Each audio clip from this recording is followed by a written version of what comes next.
So here we are again in another video with 5 fragrances. I have full bottles of them. All of them are new 2025 perfume releases. I've been wearing them for the past few weeks so I can review them in detail for you, and I hope at least one of these fragrances might suit your taste. As always, I will rate them, and in the end there will be a ranking as well, so stay tuned. And welcome back. My nickname is Miri, and on this channel we talk in depth about fragrances.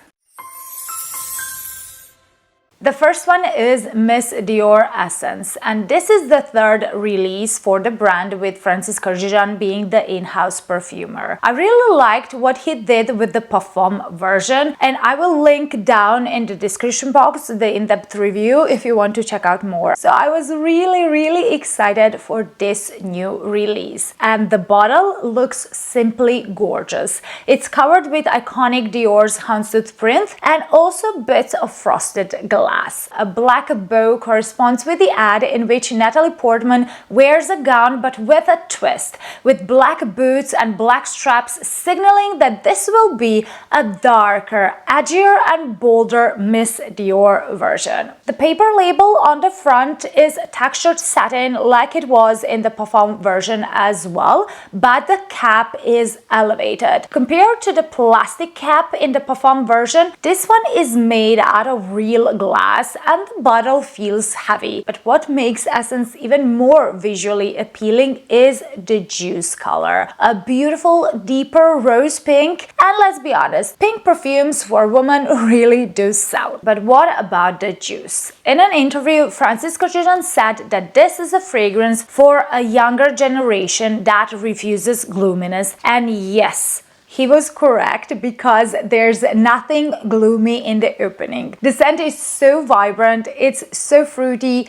jammy sweet with a sour feel, adding a nice contrast to it so it wouldn't turn into a juvenile sweet, fruity body spray type of scent. And that slightly tart, bittersweet note comes from elderflower, which brings kind of herbal, greenish, musky aroma, elevating this very sugary, sweet, jammy, fruity top. And when I was younger, I used to go hand-picking elderflowers in the forest nearby with my grandma. We used to make syrup out of it. Here in Croatia, we call it sok od bazge, and it's pretty popular, at least in the part where I live. So I love that elderflower was included in the fragrance pyramid. It evokes my childhood memories. It's also a really rare note in perfumery, and it gives a grown-up, musky, sourish, slightly herbal flair to very sweet, sugary, jammy berries. And I said berries on purpose in general because the top doesn't smell like an actual blackberry. It smells like slightly unripe red berries with a grape-like aroma.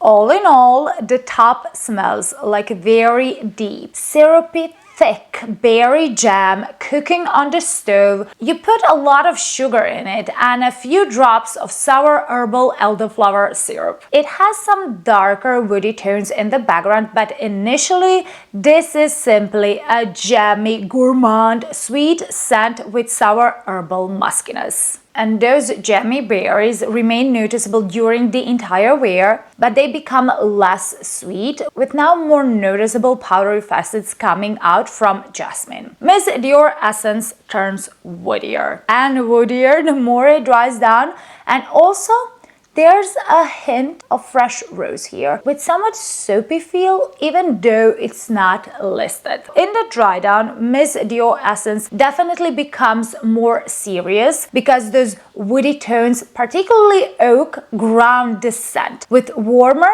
but also, at least on my skin, with something slightly smoky, almost with ashy nuances I didn't expect from a Miss Dior flanker. When I smell it this up close, particularly when I apply it directly on my skin, then I can really smell that smoky, ashy oak, but in the air and from afar, this is such a lovely, fruity, sweet, woody fragrance. And also, it's not listed, but there's a touch of earthy mossy patchouli here as well, but only in traces. First and foremost, in Miss Dior Essence, you get a ton of sweet jammy fruits and a lot of smoky dark wood with poised musky florals and a touch of earthy mossy, somewhat grassy patchouli. So the dry down smells like eating a sweet dense syrupy berry jam you just made as you walk in the woods, and you get powdery whiffs of jasmine you put in your hair. And I like this fragrance from the moment I smelled it. As it dries down, that initially playful fruity jam accord will become more serious, more sheep-like because of those smoky, woody, earthy nuances. That's why I don't think that regular Miss Dior buyers will be wowed by it, because this one is definitely moodier and more daring compared to others and compared to light, fluffy, girly character of most Miss Dior flankers. So it won't be for everyone, but it is for me. It gives a nod to now discontinued Miss Dior Absolutely Blooming, and also it feels very familiar. It's something along the lines of Yves Saint Laurent, Mon Paris, Lancome's La Vie Belle Elixir, and Armani Si, because it has a very familiar fruity woody vibe, but this one is still a keeper for me. Now it's autumn in Croatia, and those playful sweet fruits on top of darker woodier backbone really fit this weather. Also, I like that this is a grown-up fruity fragrance, but it still has an uplifting happy vibe. Compared to the Parfum version, which is all about strawberry and earthier mossy patchouli, Essence is all about berry jam and woodier smokier base. It kind of smells dark purple, and it has exceptional longevity. It lasted the entire day, 10 plus hours on my skin, especially on clothes, and imagine this, it lingered on my skin after showering. So that's super potent, and that's why I will rate the scent and performance of Miss Dior Essence with 9 out of 10. I'm truly impressed by it. Next fragrance is Scandale Intense, which was launched in spring of 2025, and it comes in the most decadent dark purple bottle with golden hues. I love ribbed facets on velvety purple bottle. They make it look even more stunning and also tactily very pleasing. Jean-Paul Gaultier really knows how to get your attention, and that's obvious with this beautifully crafted flacon, but also in the ad, which invites you to board the Scandal Express, Gaultier's private night train where nobody ever sleeps, everyone is partying and enjoying their desires. So with this fragrance, you can hop on and set off on your journey into a long, scandalous and sensual night. Is the scent truly that sensual and scandalous as it's portrayed in the ad? Well, let's find out.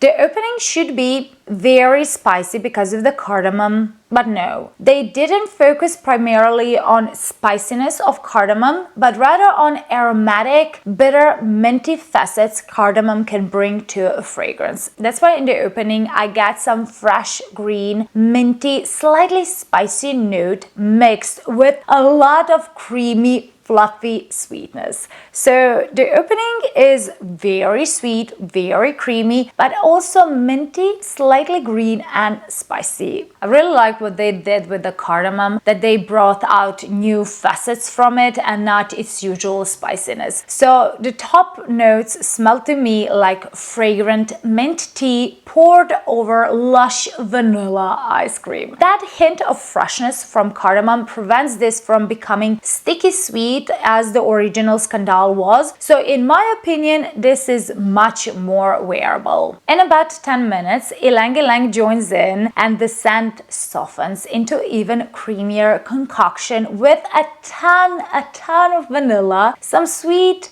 creamy, a bit powdery florals, and subtle woody hints coming from cardamom. And let me tell you, Ylang Ylang is so creamy here. It almost smells slightly coconutty. It has very delicious custardy texture. It's sweet, thick, creamy and dense, almost milky, but never too heavy. So even though the scent is sweet. It's not tooth-achingly sweet. The most prominent note in the entire dry down is definitely vanilla. And a few days ago, when I was getting ready for work, I was deciding which fragrance to wear. Among others, I sprayed Scandal Intense on tester strip. In the end, I chose to wear another fragrance, but when I returned home, the entire apartment smelled like vanilla ice cream. So the dry down of Scandal Intense is all about extremely milky, creamy vanilla with some coconutty tropical ylang-ylang and subtle woody traces. So the best way to describe it is to imagine bourbon vanilla ice cream cone sprinkled with coconut flakes on a wooden table.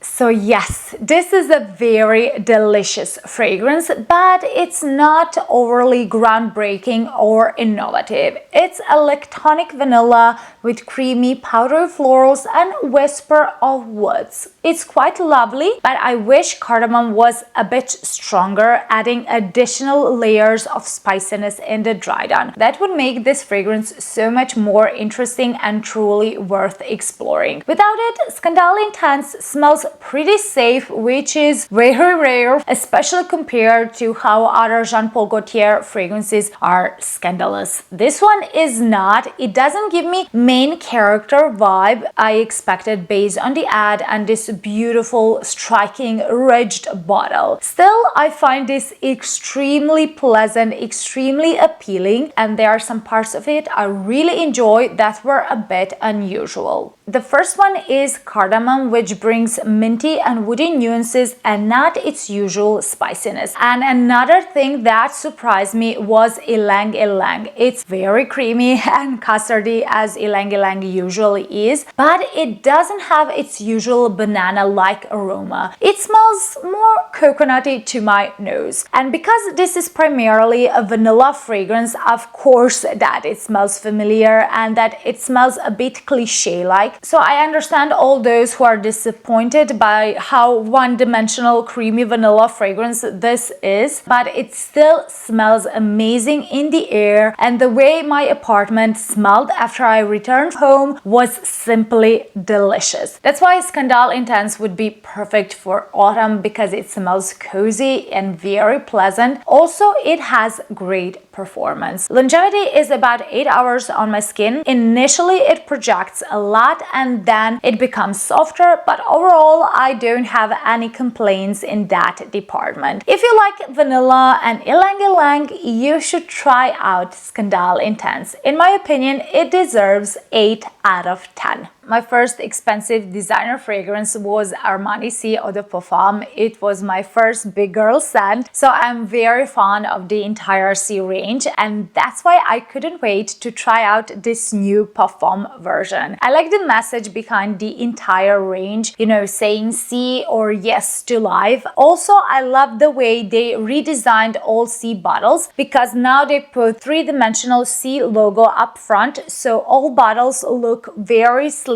and jewel-like. In comparison to others in the range, this new Parfum version has a sensual smoky gradient bottle, and also the juice is darker amber colored. All that signals that this Parfum version will be a deeper and richer version of the original, and I'm all up for it. So, how it smells. From the initial spray, since this is a Si flanker, of course that I get that original Si DNA embellished with many different facets that turn this into a more complex and more grown-up scent. Yes, I get a lot of blackcurrant like I do in Si Eau de Parfum, but here it's sweetened up. It's almost candied and syrupy in texture, but at the same time, it still smells green and tart, creating this delicious contrast between sweeter candied blackcurrant fruits and fresher greener scent of its leaves. And then minute after, leather joins in, giving a tactile velvety leathery opulence, while saffron adds just a touch of honeyed earthiness, deepening already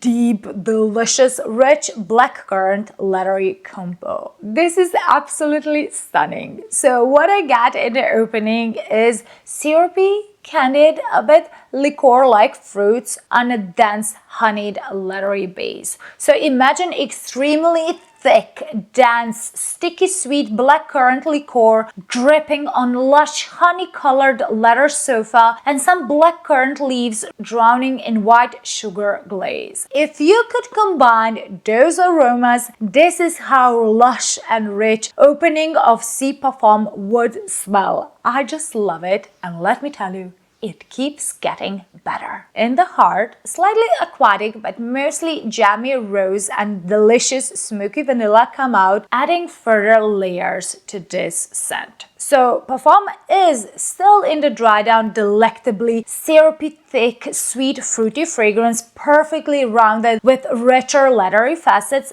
but now aquatic like jammy rose and smoky vanilla give absolutely addictive warmth and also complexity to the scent. And then when patchouli comes out in the base, this becomes a complete love for me. Patchouli usually in fragrances can become either very dark, earthy, soy-like accord, or it can be done in a more gourmand, spicier and chocolatey way. Here patchouli, especially on my skin, develops a gorgeous, warm, slightly spicy, chocolatey aroma. And this smells so sweet, so mouth-watering, but also kind of sexy and dirty at the same time, because in addition to those sweet fruits and vanilla, you also get smoky, leathery and slightly earthy, a bit herbaceous aromatic nuances. So I'm simply at awe how good this is, how beautifully blended it is, how every note complements each other. The dry down of Si Parfum smells like sitting on honey-colored leather sofa, drinking syrupy dense blackcurrant liqueur, eating vanilla cake with chocolate glaze and rose jam as you enjoy slightly earthy, smoky herbaceous scent amplified by rain coming through your open window. This is beautiful. I already loved the original Si, but this is way better. It's my favorite Si version without a doubt, and the bottle perfectly depicts what to expect from this scent. Wonderful richness of fruits,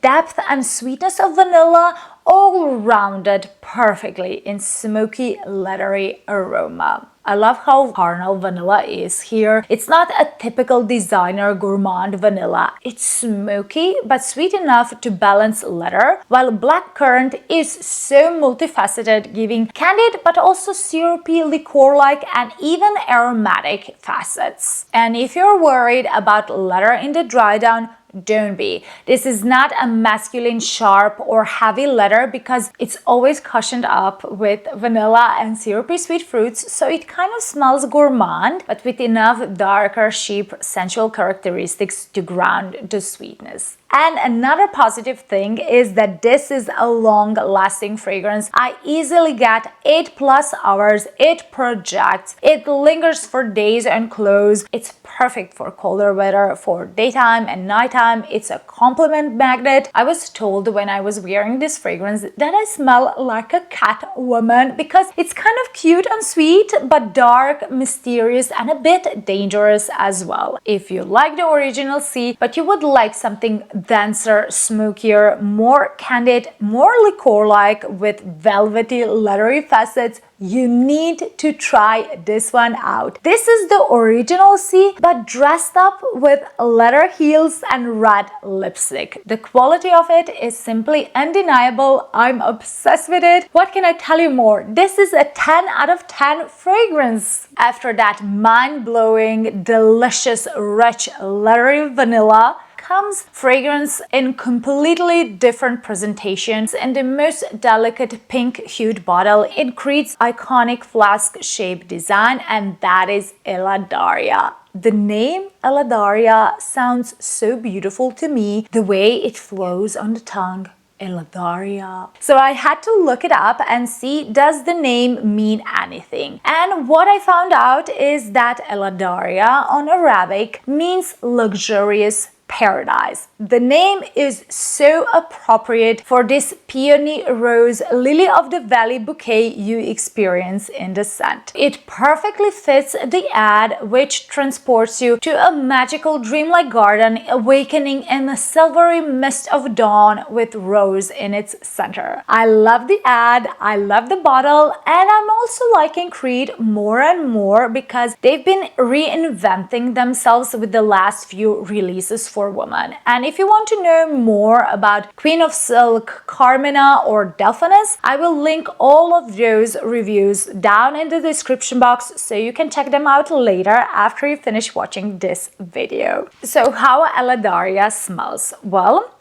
it opens up with bright, fresh, dewy florals. And the scent initially seems so transparent, and you get like a light splash of grapefruit-like citruses, giving more of crystalline, watery freshness to florals rather than usual citrusy zest, while pink pepper adds a touch of spicy, luminous, sparkling effect resembling crisp morning air. Peony is stronger than rose, at least to my nose, but all florals smell so light, so airy, so aquatic, without any heavy, jammy sweetness most rose perfumes have. This is a perfect spring fragrance. It's optimistic, it's weightless, it's luminous, and the opening gives you the same image you can see in the ad. It smells like walking through an ethereal peony rose garden on a crisp spring morning as dew droplets shimmer on velvety, soft, pale pink petals. Wind plays with your hair and you're captivated by this morning serenity. This fragrance made me pause. There's something so precious about it,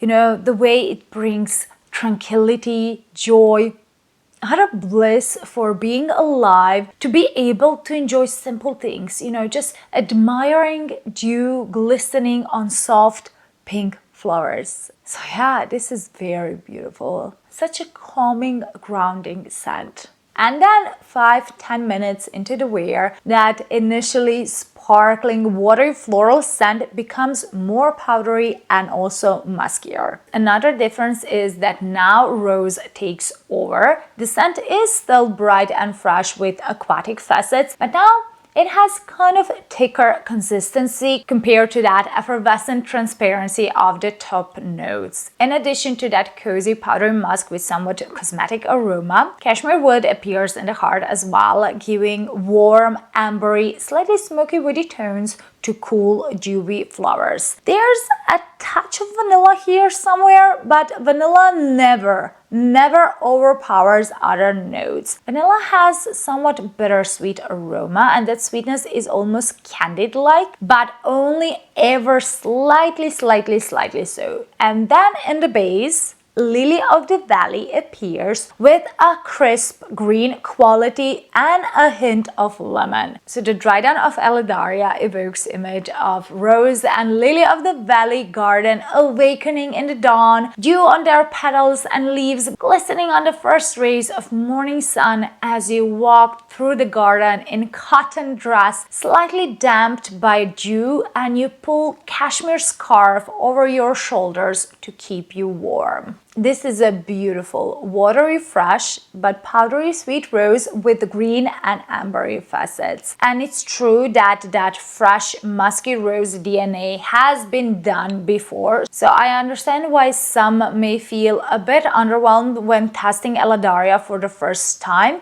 But beauty of Eladaria doesn't lie in innovativity of the notes. It lies in masterful blending and impeccable balance of different facets. The scent never becomes too aquatic nor too powdery. Musk never becomes scratchy or soapy. Green tones always smell natural but never too in your face. Rose is so fleshy, velvety and plush but never mature.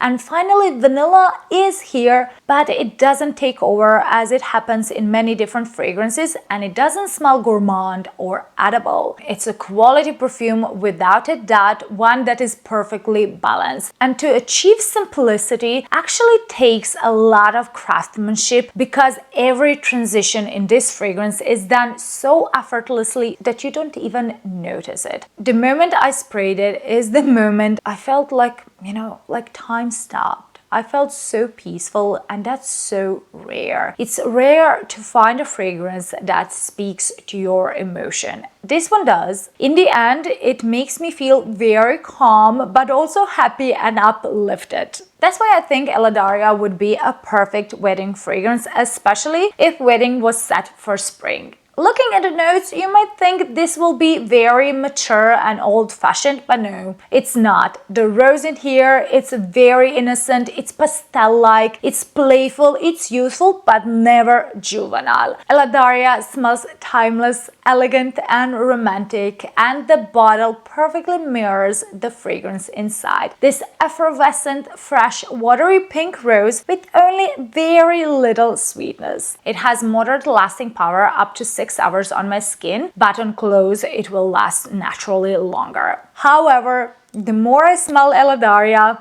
the more I like it. So for me, this is 9.25 out of 10 fragrance. This is an ethereally beautiful, almost fairy-like scent. Yeah, there's something so addictive, something so calming in it. I cannot put it to words, but yes, this is a beauty. The last fragrance for this video is Givenchy's L'Interdit Le Parfum in a familiar squarish but also rounded clear glass bottle with black logo and black label on the front. In my opinion, design could have been a bit more creative and more interesting. The bottle looks pretty similar to L'Interdit Rose Noir, a limited edition launch in 2024. That one was gorgeous. I will link the review in the description box if you want to find out more. So I wish they made a bit more alternations to the Le Parfum Flacon to make it more distinguishable. This kind of seems like a lack of effort, at least to me. In the end, the most important thing is the fragrance itself. So how it smells. Le Parfum opens up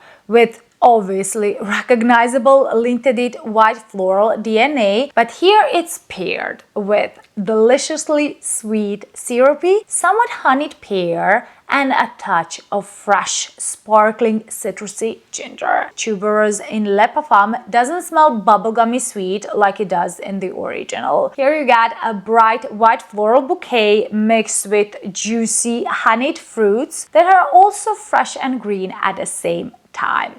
There's a bit of almond in the opening as well, but not a creamy, warm, marzipan-like almond I expected. This almond is kind of sharp and green, probably because it's paired with crisp green apple. Overall, the opening of Le Parfum reminds me a lot of the original Eau de Parfum, but this one is fruitier, it's fresher, it's more bitter, and also tuberose isn't bubblegummy sweet. So to summarize it, the opening is a blend of honeyed pear, white florals, and fresh, bitter green facets coming from ginger, green apple, and almond. Imagine eating poached pear with ginger sauce and caramelized bitter almonds next to a lush white floral bouquet and a few slices of green apple. And that juicy fruity blend of honeyed pear and crisp green apple will remain noticeable in the dry down as well, but it's not that prominent anymore. Those fresh and sweet fruits, now they shift to the background, allowing warmer floral ambery base to shine the most. And from the start, I could smell white florals and ambery facets in the background, but now that rich, resinous base becomes stronger, enveloping florals in delicious warmth. Tuberose here smells so creamy, so warm. It kind of smells similar to floral version of rice milk. While that initial greenness came from green apple and ginger, in the dry down, a green, almost mint smelling note appears, but this time that greenness and mintiness comes from patchouli. And besides that green minty aroma, patchouli and vetiver also give a bit of sweet, earthy, balsamic and smoky depth to creamy white florals without ever going to masculine territory. Another nice addition to the scent in the dry down is mimosa, which contributes to overall warm feel because of its honeyed, sunny, almondy powdery facets which mingle with tuberose and jasmine, creating a very addictively sweet but bitter, creamy white floral blend. While that resinous, ambery, earthy, woody backdrop adds sex appeal to what would otherwise be a very elegant perfume, but now it's balanced. So in the dry down, L'Interdit Le Parfum smells like white floral petals floating on top of honeyed dense almond rice milk mixed with slightly smoky resins and mint leaf decorating what's left of poached pears. This is a truly beautiful scent and I like it much more than the original L'Interdit Eau de Parfum because the bubblegummy tuberose has been toned down here. Also, this has darker, more mysterious backdrop and enough honeyed fruity sweetness to make white florals truly intoxicating, but also it kind of smells more mature and more serious compared to fresher L'Interdit Eau de Parfum. This fragrance would be better for fall and winter, both during the day and night. And if you don't own the original L'Interdit and you love tuberose, I would absolutely recommend it. This is a very elegant, a bit mysterious and seductive, but mostly a classy, elegant fragrance. It smells fancy and poised. It has class, it's beautifully blended, so it's never too floral, it's never too sweet, it's never too heavy. But if you're prone to headaches, you might go light with the sprayer with this one. I can smell it up to 7 hours on my skin, longer on clothes, but it projects only for the first 4 hours and then it becomes softer, it settles closer to the skin. In my opinion, all L'Interdit fragrances are really quality perfumes and this one is no exception. I like it a lot because, well, I'm a fan of the entire range, but this version didn't dethrone my favorite L'Interdit, and that is still L'Interdit Intense in the black bottle. This Le Parfum version is recommendation worthy. It's a really good new release and I would rate its scent and performance with 8.75 out of 10. So this is it. All that's left is to rank these 5 fragrances. But before that, if you found these reviews enjoyable, descriptive and informative, then boop the like button, subscribe and hit the notification bell so you will know when I upload another video. And if you watched so far, then you're aware that there's not even a single perfume in this video I dislike or simply like. They are all strong likes and I already found 2 new loves for me in this video. That's why yes, I will rank them, but keep in mind that competition in this video is insane. So just because some perfume is on the 5th or 4th place, that doesn't mean it's not worth trying it out. In some other video, it might even take the 1st spot, but here, yeah, the competition was really strong. On the 5th place with 8 out of 10, which is amazing rating, is Jean Paul Gaultier's Scandale Intense, and the scent isn't as scandalous or honeyed and sticky sweet as the original was. It has a ton of creamy ice cream like vanilla, and even though it's not a groundbreaking scent, it smells delicious and it perfectly fits the autumn weather. On the 4th place with 8.75 out of 10, and you can see it almost got 9 out of 10, but it's on the 4th place, so